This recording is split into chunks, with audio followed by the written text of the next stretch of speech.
दाना चोली के तू तालाबा भौजी रंगबो गलाबा भौजी आज देखे दाना चोली के तू तालाबा भौजी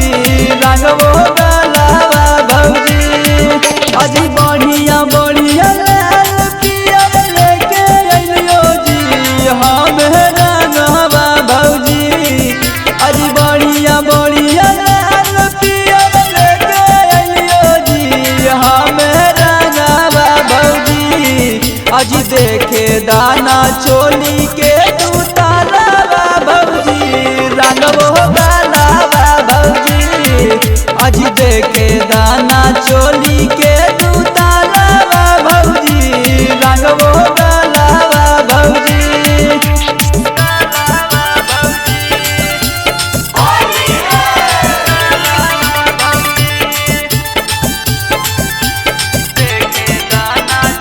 डीजे कंचन राज हाजीपुर वैशाली। ऊपर ऊपर खाली हमें डालबो जी नहीं कर हालवा भौजी आज ऊपर ऊपर खाली हमें डालबो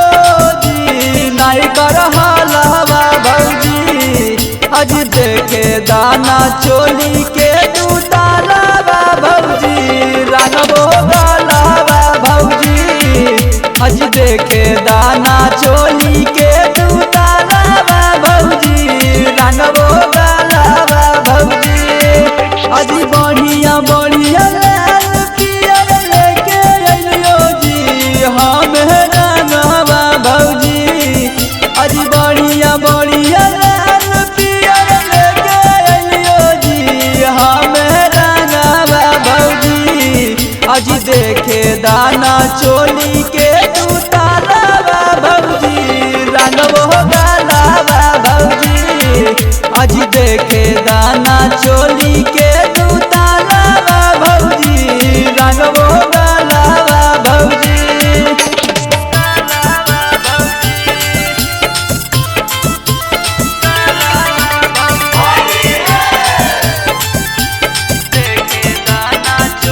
डीजे कंचन राज हाजीपुर वैशाली। आज बड़ी दिन पर अइयो तोहर घरवा जी धर्म देवा रहवा भौजी आज बड़ी दिन पर अइयो तोहर घरवा जी छोटका देवा रहवा भौजी आज देखे दाना चोली के तू तालाबा भौजी रंगबो गलाबा भौजी आज देखे दाना चोली के तू तालाबा भौजी रंगबो गलाबा भौजी आज बढ़िया बढ़िया लाल पियर लेके अइयो जी हम रंगबा भौजी आज बढ़िया बढ़िया लाल पियर लेके अइयो जी हम रंगबा भौजी आज देखे दाना चोली के तू तालाबा भौजी रंगबो गलाबा भौजी आज देखे दाना चोली के तू तालाबा भौजी रंगबो गलाबा भौजी। Shivangi recording studio Rajgir.